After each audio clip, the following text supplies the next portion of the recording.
Welcome to the Good Faith Podcast. I'm your host, Curtis Chang. The Good Faith Podcast is a production of Redeeming Babel, and it's where friends who follow Jesus help each other make sense of the world. And here at Good Faith, we're going through a series in this month about how do we re-navigate our way through the world, perhaps by making some changes, by hitting reset. Our approach is to really examine the reset buttons that may get neglected. We are often filled with desire in this month to hit reset on the obvious buttons. And according to statistics, this would be eating better, losing weight, exercising more, and so forth. Those are all good things.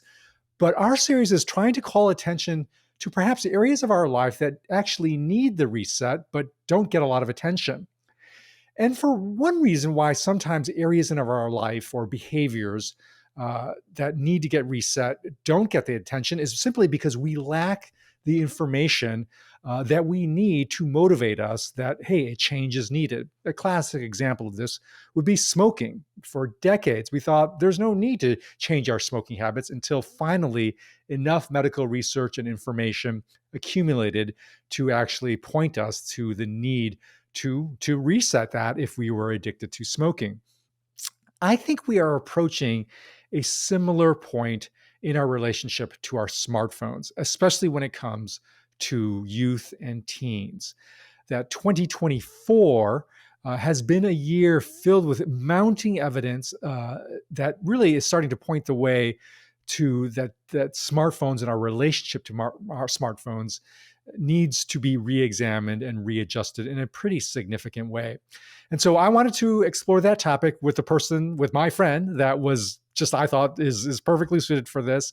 My friend Andy Crouch, who is, I think, one of the keenest thinkers on the relationship between technology, life, and faith. And so I'm really glad to share this conversation that I had with Andy on this exact topic. Here's my conversation with Andy Crouch. Andy, welcome back to the Good Faith Podcast. Thank you. Great to be back. All right, let's dive into it. How would you describe this current cultural moment and conversation happening around smartphones? Yeah, I'd contrast it to a moment as we speak, let's see, roughly 13 years ago, I guess, if I'm doing my math right, maybe a little longer, when, if you were there, or you might remember this, Curtis, most of our listeners will remember or have some memory of this, when Steve Jobs announced the iPhone. Yeah. And it was in this keynote address, which of course Steve Jobs was famously exceptional at these kind of masterpieces of theater, product announcement theater. But this was his most important moment. Yet he himself said that. He said, I've been waiting for years for this moment. And he unveils, the thing that we all know have in our pockets, whether it's made by Apple or one of its imitators. And what is so amazing, if you go back and watch that video, is the ecstasy in the room, the unalloyed, amazement and joy, and just with no hesitation. And of course, it's a room, partly with Apple employees. It's their job to, be enthusiastic. But there are journalists there who are just as excited. And if you try to imagine any technology today of similar ambition being announced and getting the same uncritically positive reaction, it's pretty much impossible. And it's happening actually with AI, which is certainly aspires to be, and we've talked about also on this podcast at other times, it aspires to be just as big a deal, if not much more, than the smartphone. But AI is not at all, even its own creators are not introducing it with this just sort of, wow, amazing kind of, joy. There's this much more nuanced feeling about it. So I think the moment we're in is one of very deep reconsideration. And then maybe one of the other pieces, just to mention quickly, is that it's partly because some really, really troubling data have shown up. And the honest truth is, in American life, after I wrote The TechWise Family, I found out how everybody actually makes decisions about kind of human affairs in our country. Because the first question I was asked every time I would give a talk about technology and family life and lay out some of these very practical principles that are in that book, almost always the first question was, do we have any data on what this is doing to kids? And I would want to say, look, you are the parent. You have way more data than even their counselor, even if they have one. Like, you have the data. What does the data tell you? But what we want are these kind of aggregated trends that we imagine will sort of tell us what's really going on beyond the anecdotes. And that's not all wrong. But of course, in 2017, when I wrote The TechWise Family, what I had to say was, look, social science data is very hard to acquire. It's very fuzzy in all kinds of ways. It's always confounded in many, many ways. And so I had to say back then, look, it's very early. Like, the smartphone had only been in the hands of especially teenagers or kids for a few years. So I had to say, well, we don't have data yet, but look at the data in your own house and make choices that way. Well, it's 7 years later. And Jonathan Haidt and his collaborators, as well as others, Twenge and others, have been collecting the data. And it's quite alarming. And it crosses cultures, it crosses nations, it's kind of around the world, especially for adolescents. Something is really not going well for childhood and adolescence. And most people admit that smartphones have something to do with it. And Tony Fadell, who was on the team that actually built the iPhone, he was the inventor of the iPod and kind of co-inventor of the iPhone, a few years ago said in an interview, I wake up in cold sweats every night asking, what did we bring into the world? Wow. And he's not the only engineer who's had very deep second thoughts. And I imagine if Steve Jobs were here, to be honest, I think he'd have second thoughts. So we're in a time of second thoughts. Maybe that's the way to sum it up. Well, and you mentioned Jonathan Haidt. His book, The Anxious Generation, came out in 2024, this year, as when we're recording this. Can you summarize kind of his core argument? Because I think he is probably the most visible, prominent prophet of the data that shows we ought to have very, very grave reservations about the effect smartphone is having. Kind of for the listeners who haven't been tracking kind of Haidt's arguments in detail, can you give us the summary version of that? You bet. And it's interesting that you say that Jonathan Haidt is the prophet of the data, because I think those are two sides of him that make him a very unique figure in American life. One is he's very rigorous with research. He's a psychologist, I believe, by training, but very rigorously trained social scientist, very careful, doesn't go beyond what the data say. But he's also been willing over the course of his career to be prophetic about lots of things.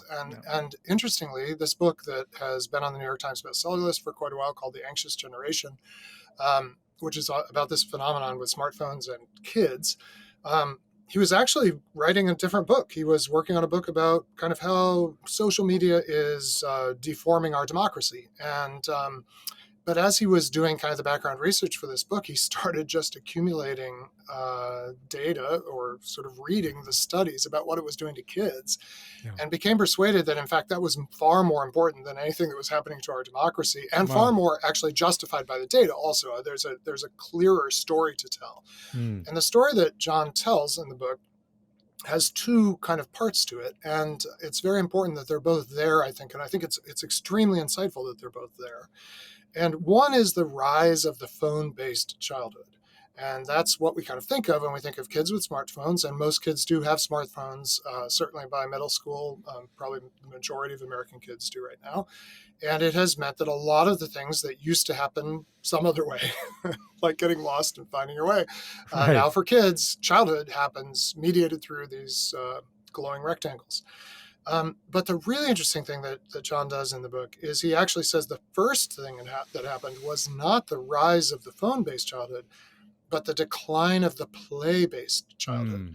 And he looks back at some really interesting evidence that for some reason, and we can speculate, and he does, and we have some sense of why perhaps, in the 1990s, parenting shifted, and it became much more about protecting children from risk. There was a perception that the world was risky, that kids need to be kept under adult supervision. There was a perception even that childhood play itself, not even worrying about stranger danger or whatever, but just letting kids get mad at each other and beat up each other and other things that probably happened to a lot of us in one way or another when we were a kid, that actually adults should keep that from happening, and we should supervise their games. So the interesting thing that John says and argues really is that the decline of the play-based childhood was already happening. That is, kids were indoors more. Kids were not playing, especially unsupervised anymore. Kids weren't taking as many risks outside, and things like this. And then the phone came along. and in a way solved the problem of what do you do once you can't play? And the answer is you can live on your phone. So that's the sort of argument of the book, The Anxious Generation. It's so interesting because one of my favorite childhood play activities was I think this was like in fourth grade. Eric Gallender, who lived down the block from me, and I would get on our bikes and we would try to ride our bikes far enough so that we could get lost. That was the Wow. actual goal, was to just ride Yes. so that we get completely disoriented, and then we would have to find our way back. And that, obviously isn't so counter to the supervised. I mean, it's exactly counter to the It's supervised play paradigm, as well precisely as the fact that if we were carrying our phones, we couldn't do that. Like, it would just be a right. fiction. Right. The actual risk and danger that we were purposefully Wow. exposing ourselves to, we couldn't actually achieve that anymore if we still had our devices, even if we were allowed to do that. Amazing, amazing. And this was what play was for kids for Yeah. generations, and again, to a large extent, crossing cultures. Certainly cultural variation here, but it involves this element of risk that, and kids are very aware of the risk. And you didn't get on your bike and bike for, I don't know, 90 miles, kind of beyond, right? You wwent to the edge of your known world, and you figured out how to get back. And that's, I mean, starting with the 2-year-old who toddles like, 12 steps away from mom, then looks around and then comes back. That's sort of the dynamic of childhood, which has suddenly been interrupted, and kind of this cone of safety has been placed over it, controlled by adults, mostly parents and parent surrogates. And that's a pretty boring place until a glowing rectangle comes along that gives you a kind of simulation of some of these things, or at least gives you something to do, and something, it turns out. And the other kind of key element of this is about kind of what happens in the development of boys and girls, and they do develop differently, though they're not entirely different, but there are meaningful population differences between boys and girls. And it turns out that social media for girls and video games for boys, and when they discover it, and it's amazing how early they discover it, pornography as well for boys, like meets very fundamental needs, or touches on very fundamental aspects of growth and development for kids, and it's like calibrated to meet them in a way where they're at, but to take them on a journey that just the evidence shows is not leading to health. And flesh that a little bit more, that dynamic. How is it that for boys, video games, and then pornography, girls, social media, why does it get them lost in that deeper developmental sense? Well, the case is stronger that the effect on girls is really negative. That is, we're seeing worse mental health outcomes in girls. And this is not just adolescent girls where you expect a certain amount of turmoil. At least that's been part of the American girlhood experience for many generations. It's for children increasingly as well, like pre-adolescence. So let's start with girls. Essentially, and I'm not trying to represent Jonathan Haidt's argument here. I mean, I'm drawing on it, but I'll make some statements that are my own take on the matter.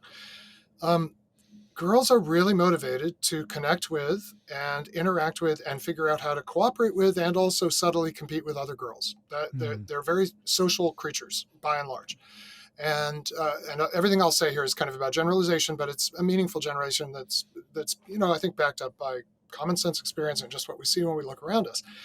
And that's really messy. I mean, relationships and social groups and influence in social groups is never an easy thing to navigate. We might think it's harder for the popular girls or the popular kids or the dominant girls, but I'm not sure it is. I think it's kind of tough for everybody. But when you work it out in person, it's buffered in all kinds of ways. That is, two ways come to mind in particular. One is that when you hurt someone in person, you see them hurt and your mirror neurons activate. That is, you can't help, unless you are truly pathological, and very few people are, you can't help resonating with the damage you just did emotionally to a person. And that creates a kind of virtuous feedback loop that even in the most callous person, like, you sort of think twice, and that in-person encounter also keeps you together with that person for a certain amount of time in a state of conflict, and there's chances to resolve the conflict or to back off or whatever. Yeah. You move that onto social media, and that hurt is done at a distance. That other girl whose feelings you just hurt with a really clever insult or whatever is in her bedroom alone reading this. She's crushed, but no one can see it. And if you perpetrate it, you don't see it. And of course, if she is the recipient of it, she's all alone and is isolated, which makes it much harder to bear it than being able to turn to some friend or some mediator who would kind of understand what just happened. So the buffering of the pain we're able to inflict on each other is gone. And the other thing that is buffered in person is information about how influential you are. That is, how much power do I have in this situation? That's something we have to kind of learn to assess as we grow socially. But social media gives you all this information, like you have this many likes, you have this many followers. And so I think it just feeds into the need to be in control of social relationships that everybody has, but that's especially salient for girls. And the combination of the hurt that's done, the damage that's done, along with the collateral damage of just staying up all night responding to text, because if you don't respond to text right away, you're not a real friend, and that kind of stuff. The sleeplessness. I mean, sleep deprivation is actually a big deal for kids now because of phones in the bedrooms, especially. Yeah. All that adds up to us being able to see really shocking rises in suicidality and all kinds of things for girls. Now, for boys, it's different in a couple ways. One is what they're motivated by, and having raised a boy, I saw this happen. Like, what they want to do is play video games. That is what boys do today with each other. And my own take on this is that a very fundamental part of being a boy, and this I might have a little more direct experience with than just observing girls, is you want to demonstrate mastery over the world. You want to show other boys that you can master the world. And in a way, when you and your friend got on your bikes, part of what was happening there, in hopefully a super friendly way, and it is often quite friendly, is you're each showing each other, like, I can keep going, can you keep going? And it's this playing out of your ability to kind of take ownership of part of the world and make something happen in it. Well, video games give you that experience, like, far more than any bike ride or any playing in the backyard with sticks or whatever is going to give you. And so they just mainline into boys the sense of mastery. And again, it has all these evidences of social proof. Also, you're getting a score. You're just all the things that make boys love sports too. Like, you're getting all that stuff. And on the evidence, this is not so bad for boys. That is, their mental health outcomes, while not great and not going in the right direction, the hockey stick is not as steep for boys as it is for girls in the last 10 years. I have a theory, though, that it's not that bad for boys, but it's pretty terrible when they become young men. Yeah. Which is to say, the mastery of video games is what I call shallow mastery. It is, video games actually make it very easy to win compared to real life. And just compare playing FIFA football, which is the soccer video game, with playing soccer. Like, you can be a world-class FIFA football player much more easily. You can have the sensation of, I'm out on the field, I'm dribbling the ball, I'm doing all these things. Much easier. Now, there is a learning curve. Otherwise, it wouldn't be rewarding. But it's a shallow learning curve. And so what boys do is they divert all the energy that could go into actually mastering something in the real world, like how to carve wood or how to, sweat a pipe so that it mates to another pipe and holds water, or, all kinds of practical stuff. Instead, you learned how to win in, FIFA football 2017. And you learned how to double click right, shift up, thumb, press A button, so And the problem is, unless you go fly drones for the military, at least right now, there are not that many jobs available. And frankly, they're not great. I actually have friends who have flown drones for the military, and it's a terrible job. And pilots hate being assigned to that part of the Air Force. And so young men are coming of age, and we haven't even talked about what pornography does to them, which is simulated kind of sexual mastery. And they arrive completely unprepared to be adult men, and by the way, the social drama and damage of social media for girls, it's very painful in the moment. And I saw this definitely with my own daughter a little bit, though not as much as could have been. But you know what happens through that pain is a kind of maturation. I think girls grow out of it, and they grow out of these behaviors by and large, and they come out, I think, with quite a bit of maturity, and they've been practicing sociality in a way that actually translates very well into our knowledge economy. And Mm, so young women are doing very well economically, educationally. They're the majority of college students by yeah. far in the United States now. They're the majority of every profession in training right now. Every profession in training is majority female at the training level. As far as I know, there might be one or two subfields. There's still a few more guys. And the young men are doing terribly. So terrible for girls, not so bad for young women. Not so bad for boys, but terrible for young men. Interesting. Yeah. And of Which sort course, of mirrors the yeah, different developmental curves almost of that also, you, that's right. right. That's right. All right, Andy, there's so many different directions we can go into, but an interesting direction is that uh, the need to really understand what's going on by expanding kind of the lens, almost longitudinally and in scope from the focus on the, hey, this evil device that is in your hands. And if we just somehow get the right techniques and programs and routines around this device, it'll take care of everything. And I think what you're saying is, no, the device is riding on top of larger trends that are happening that we need to understand is going on. Say more, like keep peeling this back. I'm going to make one claim that I think a lot of people probably would agree with, and I'm going to make another that I'm guessing most people would be like, "You have got to be kidding me." So the first is that I think we took a decisive turn about 100 years ago. Not when the smartphone was invented, not even when the computer was invented. But about 100 years ago, when we started using the word technology, by the way, which was Hmm. not a word, I mean, it's a word that's used for something different in the 19th century, but it comes to mean kind of what we think when we think technology, not quite 100 years ago. When, when we took this turn away from tools. And tools are things that we use to extend our capabilities in the world, our human capabilities. I can dig in the dirt with my hands, but if I can fashion a shovel, I'm going to be able to dig more effectively. It concentrates force, it's various things that tools do. But all tools, until the technological turn, required a human being, usually with some measure of skill, to Mm-hmm. operate them and to be involved in the outcome of the use of Yeah. the tool. And then we made this series of discoveries. We got autonomous power, which is things that could power themselves rather than having to be powered by humans or animals. We got these, what we technically call cybernetics, which is feedback loops that are control loops that allow complicated machines to keep a steady state. This is why your steam engine doesn't blow up, because it has a very Right. early kind of internal control loop, you might say. And those got much more sophisticated in the 20th century. And once you have autonomous and kind of self-powered and self-directing and self-controlling, self-regulating things, you can get them operating on their own. And this is the transition to what the philosopher Albert Borgman, who's the biggest influence on my thought, calls devices. And the key thing with devices is they disengage you. They don't require anything of you.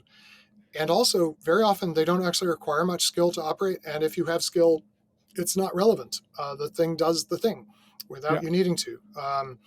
So that's a huge change of direction. Yeah.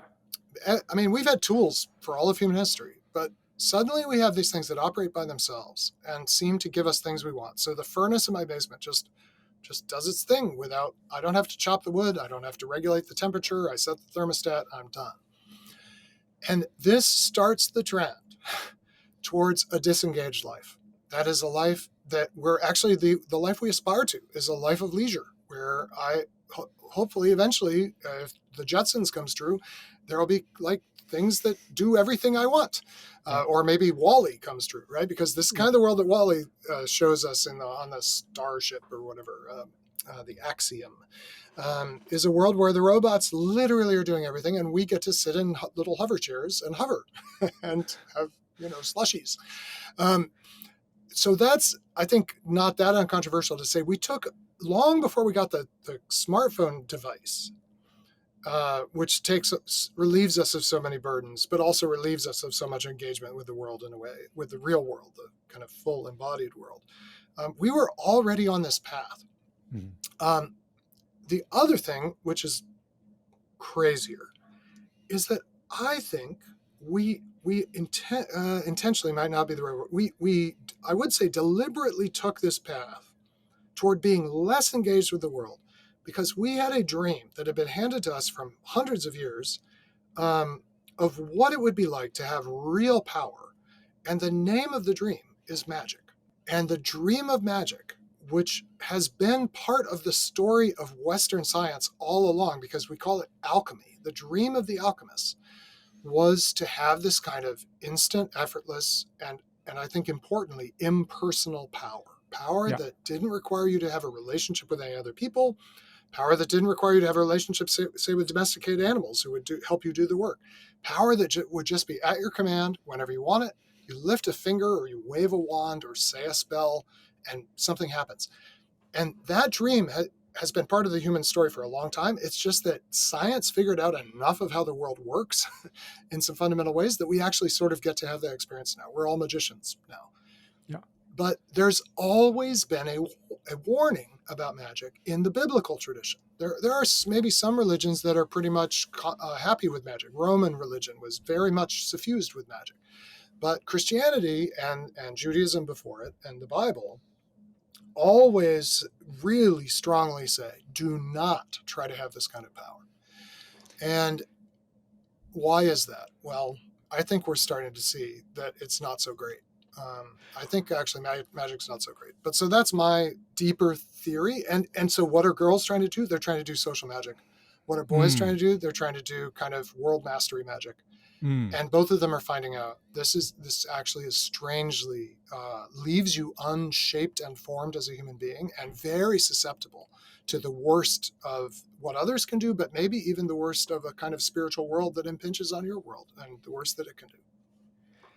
You know, Andy, it strikes me that if I could try to summarize what I'm hearing you say, it's kind of in terms of this contrast between tools which do require a personal mastery, a development, formation, and a device that promises a magical avoidance of having to burden ourselves with development and formation and just give us raw power. Like this, I think it's a super helpful distinction between tool and device, and that behind tools are still the human, and behind device is the sort of magical, if you will.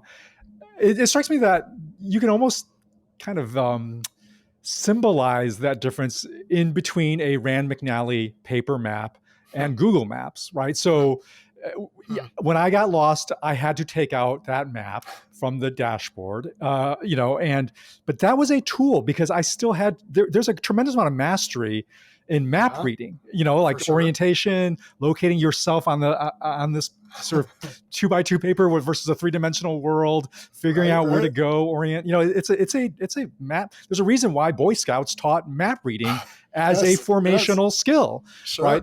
Versus Google Maps completely disburdens you from that, and there's no formation. It's such that I remember actually when my youngest daughter was young, I, in a fit of nostalgia, and also I think perhaps a kind of a nagging sense of inarticulately grasping some of the points you're raising, I took her on a bike ride to try to replicate this, and she couldn't do it. She just could not do it. And it was because years of riding in the back seat of a car, and then also like in the passenger seat as she was getting older, she was so formed in herself by the GPS Google Maps, she kind of disconnected from attentiveness to the world around her, such that she could not recognize the neighborhood in the way that I could recognize the neighborhood as a child, because I was always having to burden myself with having to navigate myself. And so there was something that fundamentally was not formed in terms of spatial awareness, orientation, and just connection to the actual physical embodied world around her. And that's when I realized, like, wow, this is very troubling, because it's very deep. And I think we were on this path. We would have been on this path if for some reason the smartphone had never been invented. Sure. And one thought that comes to mind as I listen to you describe that is there's this paradox that tools are humbling. There's always an element of frustration in using a tool, no matter how adept you are, partly because if you're really adept, you're trying to do harder things with it. And so it's humbling to take out a map and try to figure out where you are on it, right? In a way, it's not humbling to let Google Maps just show you at whatever scale you wish, all the detail you want and tell you your way. But tools are also ennobling. That is, the one who has learned to use it, and it does take time, and it does take all the frustration of early novice use and hitting your thumb with the hammer and all that. But there's a nobility in being able to move through the world, whether it's the world that maps lay out or the world of carpentry with the tools of carpentry, that actually grants you, I mean, I don't want to say dignity, we have inherent dignity as people, all people do, but don't we also have a sense that there's like more for us, that there are things we do that we kind of sit up straighter and feel better about ourselves because we're able to do that thing. And tools give you both of those things, the humbling and the ennobling. And devices just give you initially a sensation of, well, the world is mine. I can make it happen. But in the long run, a sense of lostness in the world, perhaps the lostness in your own body, perhaps just disorientation and confusion and diminishment. And this is why, we think magicians are people of great power. But over and over again, there's stories that arise in almost every culture that actually show you the magician, and you get to know him and you're like, I do not want to be like you. Yeah. But we are all magicians now. We're all being invited to imagine our lives that way. All right, we're talking with Andy Crouch about smartphones, but really something deeper than smartphones, which is a whole orientation to life that goes back hundreds of years that we need to unpack. That kind of is the almost spiritual power behind smartphones. And I want to just say something to listeners. You may be in the Myers-Briggs category, the SJ, who's like, okay, I get the problem. Tell me what to do. What's the solution?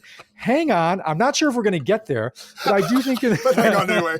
Yeah, anyways, we're lost, okay? We're wandering. We're out riding Andy and I are riding our bikes in an intellectual neighborhood, and we don't actually know exactly where we are. Perfectly describes every time I'm on your podcast, Curtis, so I'm so glad you named that reality. That's how it feels for me, at least. But it's fun. It's so fun. So come with us on this ride, and we'll see where we end up. It may not end up with a solution, but it's going to end up in an adventure. So, Andy, I want to talk about more, again, just this thing that you're laying out in terms of, okay, we're differentiating between tools which actually ennoble and humanize us more deeply, and devices which actually diminish us. And that part of that diminishment of the device is that spiritual guts, which is magic, the promise of magic, the vision of humanity that is disemburdened from having to do hard things, learn hard things, be formed, but instead just get granted power. That's the magic promise of magic that device embodies. I want you to say more. How does a Christian worldview intersect with the magic worldview?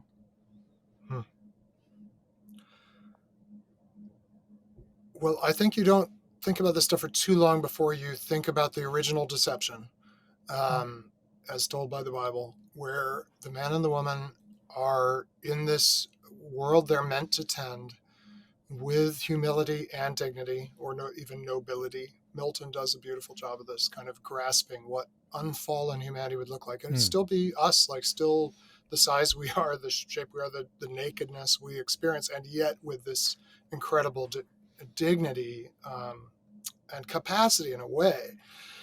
And then along comes the serpent and says, well, there's this one tree that you haven't been allowed to touch, and it gives you what you really need, which is to be like God. And then, of course, the woman protests, but we'll die if we touch it. And he says, no, you shall not surely die. And that's the fundamental promise. You shall be like God. You shall not surely die. And so all the way back in the Bible story is the story of people who are seduced by a shortcut. And I think magic is basically shortcuts. Why is divination forbidden with interesting, complex... there are times in the Bible when people do things we might consider divination, like casting lots to decide which apostle is going to replace Judas. And we'd be like, well, that's sort of an unusual thing to do. But divination, as practiced by pagans, and this was all around the ancient Near Eastern societies and the Greco-Roman world, is this way to kind of get inside secrets of the universe, without necessarily having to please a god even. Like, you just figure out the right entrails to read and get the right magician to read them, and you know a secret. And it always has this quality of secret. And it always has this quality of independence from, and it's understandable in the pagan world because you can't count on the gods in the pagan world. They're as likely to be against you as for you. You can't go ask them for help unless you happen to be their special favorite. And then there's another god that has a favorite for somebody else. So you're kind of looking for the inside track that doesn't require you to rely on God. And the biblical worldview is, I think, that is a denial of your dependence on your true maker and redeemer. And as Jesus would say, your father. Go to your father.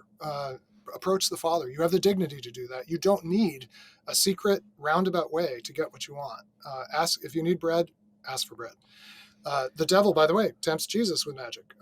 Try throwing yourself down and you'll levitate. He wouldn't let your head fall against a stone. Turn these stones into bread. And Jesus is like, I don't live that way. I live by dependence on the word of God. I interact with my father rather than seeking the spell of magic. Yeah. So I think that's the basic orientation, that we should be really suspicious of this, fundamentally because it disrupts a relationship. I think the real essence of magic is impersonal power. Yeah. And I believe if you're taught by Scripture, you come to believe we're living in a profoundly personal world. Even truth is personal more than it's, say, disembodied and propositional.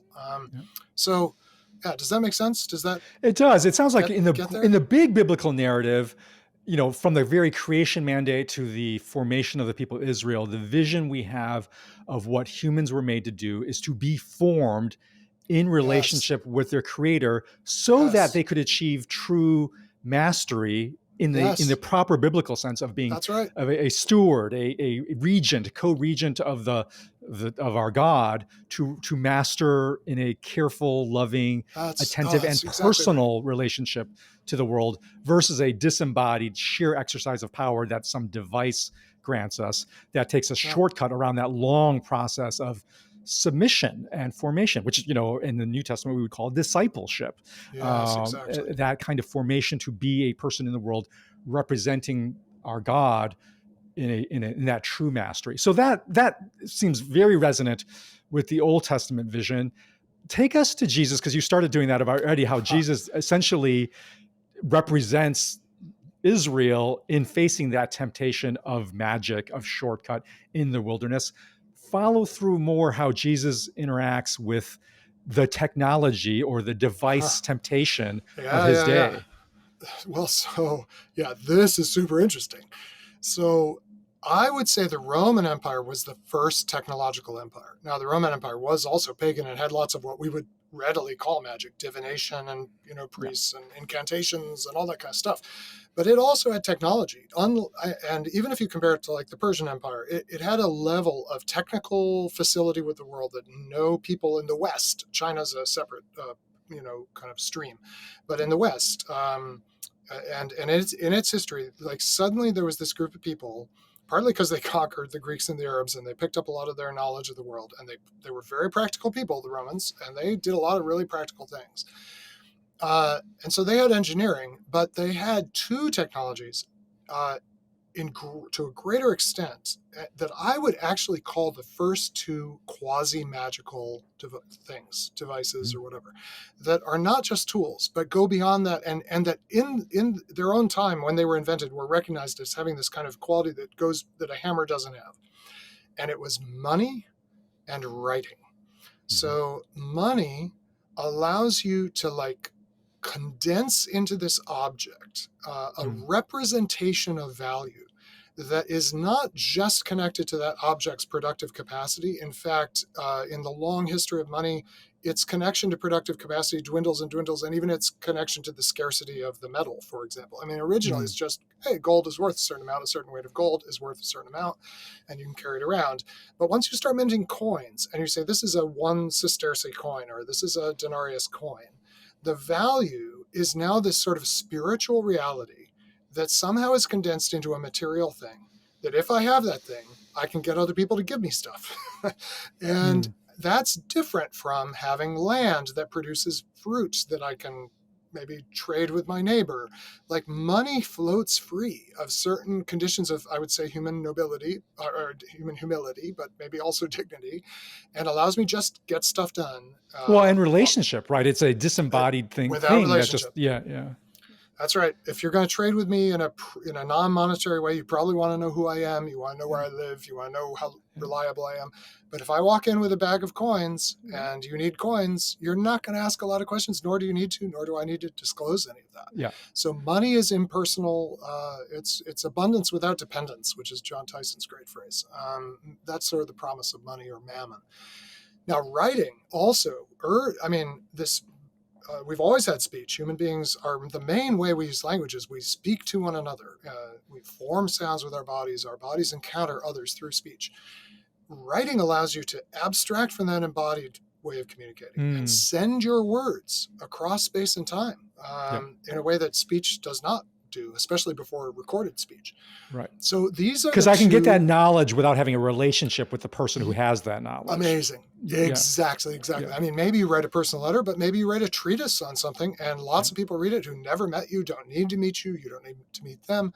So I see money and writing as the technologies, to use that German, the original, primal technologies in a way.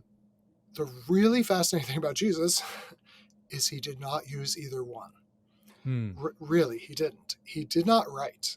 There's one time the woman is taken in adultery in John 7, is it? And he stoops down, it says, and he wrote in the dust.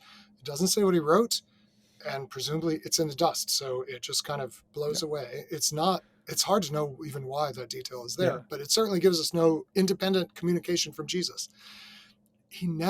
There are people writing all around Jesus. I'm sure he's literate. He reads the Torah for that matter, but he doesn't write. And then money, we do have indications that Jesus and his disciples traveled with money, and guess who kept the money? Not Jesus. We're told, I believe by John, Judas had the money. Yeah. So if Jesus was a good judge of character, and I think he probably was, well, I don't know. He included Judas among the 12, so who knows? But he entrusts a not very trustworthy person with the money. He himself doesn't carry it. When they raise a question about taxation and Roman coins, he says, bring me a denarius. In other words, he doesn't have any on him, right? And I think this is tremendously significant in a way that we have not really taken account of. I used to think it was sort of notable that the incarnation happened before airplanes. Like, why, God could have arranged for the incarnation. Why couldn't Jesus arrive when he could get on a plane?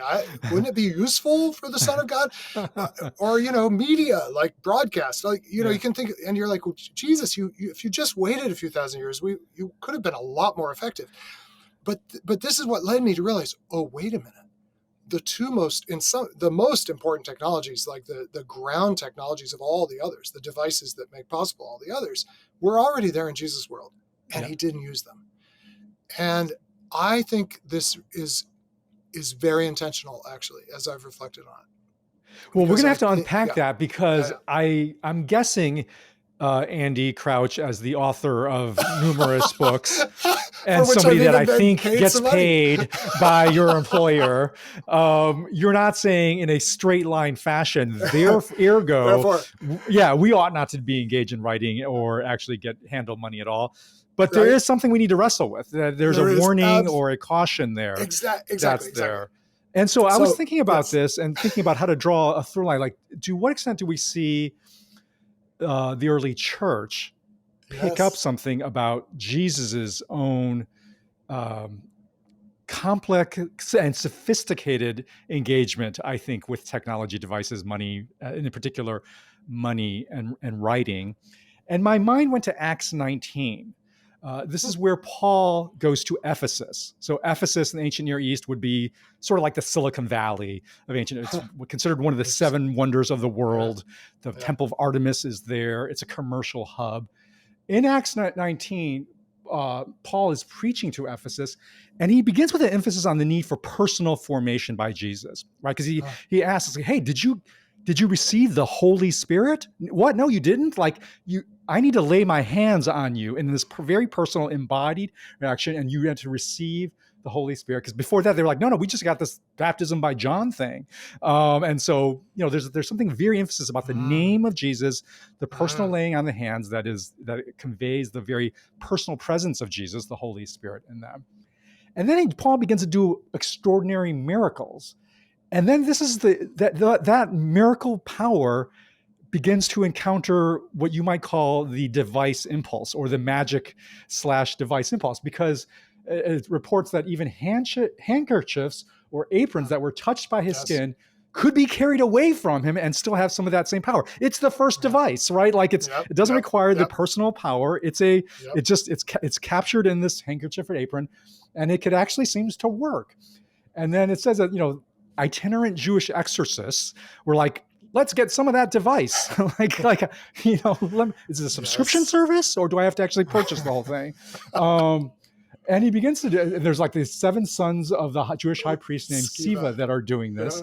And then the evil spirit kind of basically confronts them with the limitations of the magic device paradigm. He's like, Jesus, I know. Jesus, I have a personal sort of awareness of the power. Paul, I know, but who the heck are you? And then leaps on them and beats them up. This becomes known to the whole residents of Ephesus. It says, fear fell on them, and the name of the Lord was extolled. It says, so there's a transition from this preoccupation and fascination with the device of the handkerchiefs to the name of the Lord. And then what happens? Believers come confessing and divulging their practices. And what is they divulge that a number of those who had practiced magic arts, is what the scripture says, magic, brought their books, brought their writing, which was their magic writing, that as much as you said, that kind of encapsulated the power in this disembodied form and burned them in the sight of all. Again, I'm not talking about, we're not going to go down the road of like, we need to, sort of abstain, burn books or anything like that. But it's interesting to me that this encounter with the pagan worldview, with the Roman Empire, Ephesus was a key city in the Roman Empire that you're talking about, does involve this confrontation in a real way with the power of magic and writing in exactly the way that you're talking about, and money and mammon, because it turns out that the value of all of that technology of these magic books was 50,000 pieces of silver, according to the scriptures. And then out of that repentance from this adherence to this magic device / idolatry that's all present, the word of the Lord continued to increase and prevail mightily. And then let me just say this one last thing, and I want your take on all of this narrative. What happens next is really interesting, because the word of the Lord prevails mightily against the empire, which is built on at least partially these technology of magic, writing, and mammon all coalescing together. And you think, oh, this is great. This is a victory. Well, the empire strikes back. So in the form of Demetrius, who is a silversmith, who is threatened in their commercial interests by the spread of the gospel and how it's undermining the device paradigm, and basically rallies the crowd to start a riot against the early Christians. So, Andy, tell me, like, does this cohere with what you're talking about? Oh, I do think it does. I think it's I had not thought about that Ephesus story in a while, but it is all the ingredients are there. I do think it we can't avoid the question, well, so what exactly are we to do? That's right. We are living, first of all, we are living with a level of magical, just sheer capability that Demetrius the silversmith would have been like whacked out of his mind by what we're able to do. Like, we can do magic he would just have dreamed of, and yet we routinely exercise this kind of thing that magic was always after. I think you mentioned briefly, well, first the name and the persons, and then you mentioned the laying on of hands, and that was what I was thinking about as you were kind of recounting that confrontation or series of confrontations, is that there's this community, the Christians, who their means of influence are much simpler than the kind of apparatus of paganism, especially at this time. I mean, this is just a small group of people. It obviously gets more complex over hundreds of years, but all they've got is that they were directly connected by touch. John says this in First John, right? We actually touched the wounds and touched the body of Jesus, and he touched us, and we now pass that on to you. And they did it through their hands. I was thinking also about how power was handed on. It took a few centuries before this was formalized, but pretty early on, you have the only way you become a bishop or even a priest is very quickly, three bishops have to lay their hands on you. And they had hands laid on them. And that is this sense of touch, of embodiment, of personal connection that, of course, goes back to the ones who sat around a fire with Jesus and ate with him and walked with him. And what do we do with this stuff? Well, what did they do with it? The interesting thing is, obviously, the first Christians, the first followers of Jesus, use money in writing. They write the New Testament. That's why we know what happened. We only know about this story because Luke wrote it down, right? Exactly, so it can't be, that straightforward of a rejection. That's right. They used money, and Paul is collecting a large collection for the impoverished church in Jerusalem through much of the New Testament period. The difference is it was always profoundly embedded in, and I might even say subordinated to, relationships. So there were ways to get a letter from one place to another in the ancient world. There were couriers. Often people had slaves that they would send, and you just send the letter and it kind of wings its way without you. The early church, the New Testament, over and over again, we see they are not just putting it in the post. I mean, I understand there wasn't a postal service, but there was ways to just kind of deliver letters. They send it with people, not with any people. Paul sends Phoebe to Rome with the letter to Romans. It's clear from Romans, what chapter is that? Romans 15, Romans 16, that she's being sent because she's very close to Paul. She'll bring, yes, the written thing, but she'll also personally bring it and be able to preach on it and interpret it and help them understand what Paul had in mind, because she was there back in Corinth, probably, where Paul's writing. They sent letters with people, and Paul is taking the money to Jerusalem himself at great risk. It's probably not a great strategic move, right? But he wants to go with the money. So I think the first Christians had this almost instinct from being close to Jesus that what mattered was the relationship, and that these other things are just tools, and that they can be tools when they're embedded in personal relationship. And to me, that's the essence of what we have to do. So what do we have to, I mean, we shouldn't burn books indiscriminately, but there are probably some things we have to completely get out of our lives. And they're the things that promise you power without relationship. And I would say, if it's better to go to heaven and have relationships with people than to have your smartphone drag you into hell. If it's going to take over, if that sensation of distance and power and effortlessness and all the other things is going to work in your life, you probably should, at least for a season, get rid of the thing. You'll make it, it'll be okay. But for all of us to say, how do I reframe my life so that every moment I pick up any of these glowing things, I'm doing it out of love of God and neighbor, and usually with a specific neighbor in mind, rather than generalized public or power in mind. Okay, I'm talking with Andy Crouch, and my good friend and I are covering a lot of territory here and wandering over a lot of ground, but we're turning the bikes around. We're heading home, and we're really going to get to something it's for really those of you who are. It's getting dark and we're hungry. But in terms of trying to get practical, in terms of trying to see how does this begin to work out in our real lives, we're going to end on that. We are, with our smartphones, writing a powerful crest of that promise of magic as it is expressed in technological devices. How do we get off of that tidal wave and instead steer our way back home and to a more human picture of relationship, formation, discipleship that is true humanity?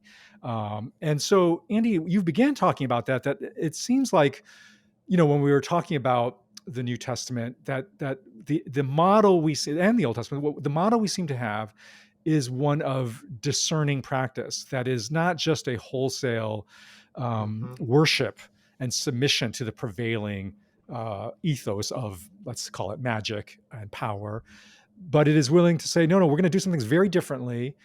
We're not going to also completely abstain in terms of not touching those items. They can be redeemed. They can be used. So early Christians use money. They use writing. That's how we get the stories, like I said, of Acts 19 and so forth.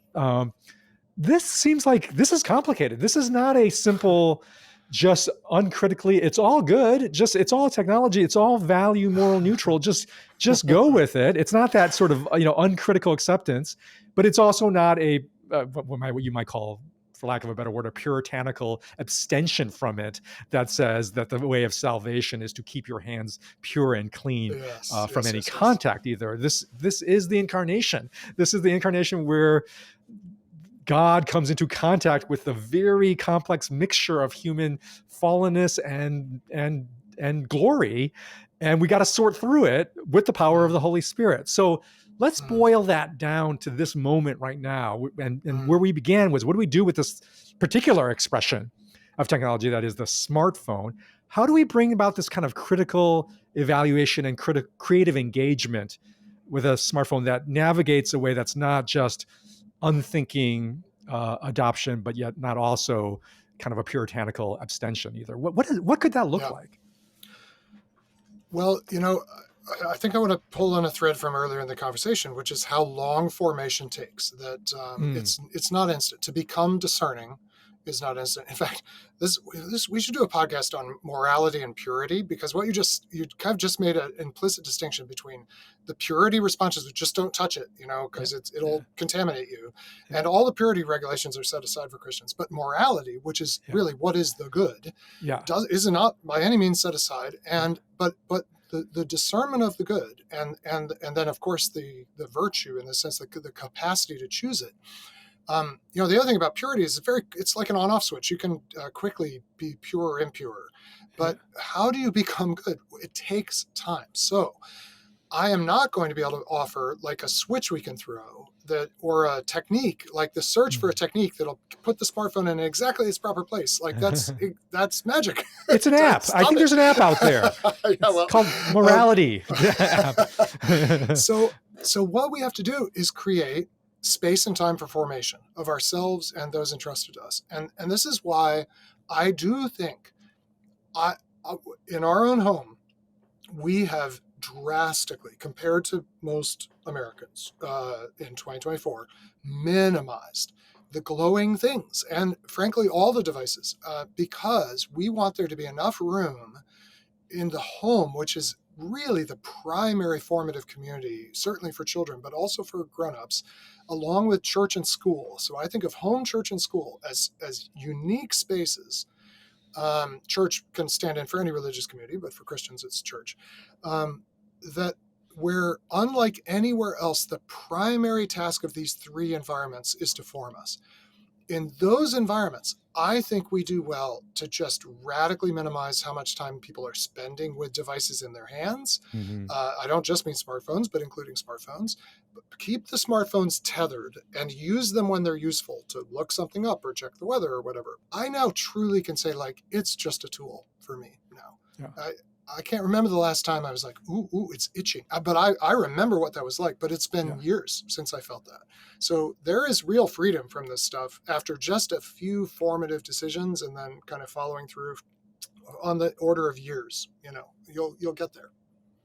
It seems to me, Andy, that we almost need kind of a reset in terms of both how we evaluate technology and then also how we handle it. Like if you think of how we think of the customer spec sheet and the user's manual with technology, then in terms of the customer spec sheet, rather than looking at, well, geez, how many RAM does this have? How much gigahertz does it have? We need a relational spec sheet, right? We need actually something that says, what will this do to my relationships with my children, with my closest friends, with my loved ones? This is going to bring me closer. Is this going to bring me apart? What are the trade-offs in place? And really, in the same way that we pour over these, for at least tech nerds do, we kind of have to get nerdy relationally with these devices to really evaluate them and compare them and spec them out and think, well, this will be good for this relationship, but it will be bad for that relationship. Right. And so it's this aspect, because I text message my wife about groceries, but you shouldn't text message about conflict. There's a logistical layer of life they're helpful for it. But you need to specify what you're using it for and why. Right.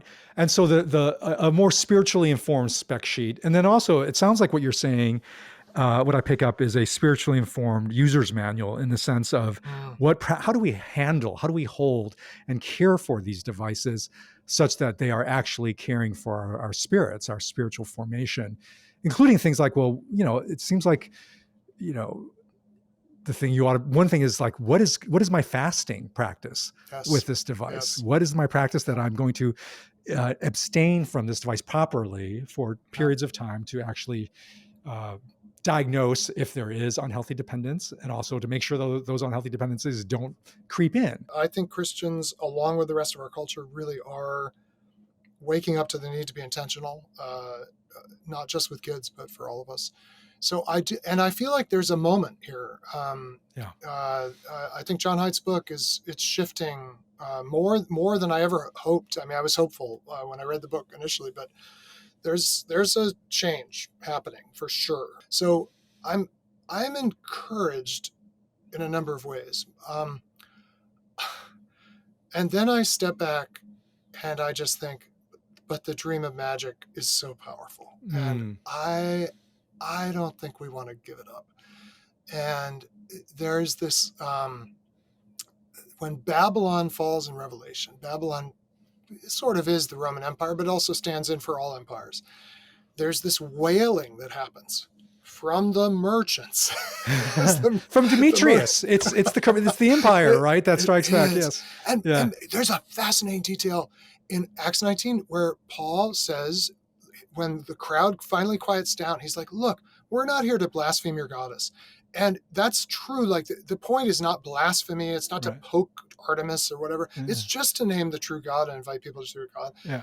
But the effect was Artemis eventually fell, right? So Revelation has this vision of Babylon falling, and people are wailing, but the people who wail are the people who benefited from it. And the poor of the earth and the ones who were not able to benefit are like, oh, thank goodness it's finally fallen. But the truth is, almost anyone listening to this podcast is like a merchant of this stuff. Like we benefit. Yeah. And for us to really let the dream of magic go in Western history, given how deep it is in our culture, am I optimistic about that? I honestly would say probably this empire will have to fall the way Rome fell. And so we still remember things about Rome, and there are even some things about Rome we adopt and use and value. But much of what was Rome, if you pay any attention, you're glad it's gone. Yeah. And I would say in 2,000 years from now, the empire of technology probably will be the same way. And people will be glad it's gone. And is that optimistic or pessimistic? I'm not sure. Well, I'm going to close here because my legs are getting tired. I'm getting hungry. Mom is calling us for dinner, Andy. So we need to end this bike ride. I'm going to end with Acts 19, verse 17 to 20. And this became known to all the residents of Ephesus, both Jews and Greeks, and fear fell upon them all, and the name of the Lord was extolled. Also, many of those who were now believers came, confessing and divulging their practices. And a number of those who had practiced magic arts brought their books together and burned them in the sight of all. And they counted the value of them and found it came to 50,000 pieces of silver. So the word of the Lord continued to increase and prevail mightily. Andy, may it be so, and thank you for your friendship and partnership in that vision. Wow. Thanks, Curtis. All right, listeners, thanks for being on this ride with us. Next week, we will once again gather around the campfire.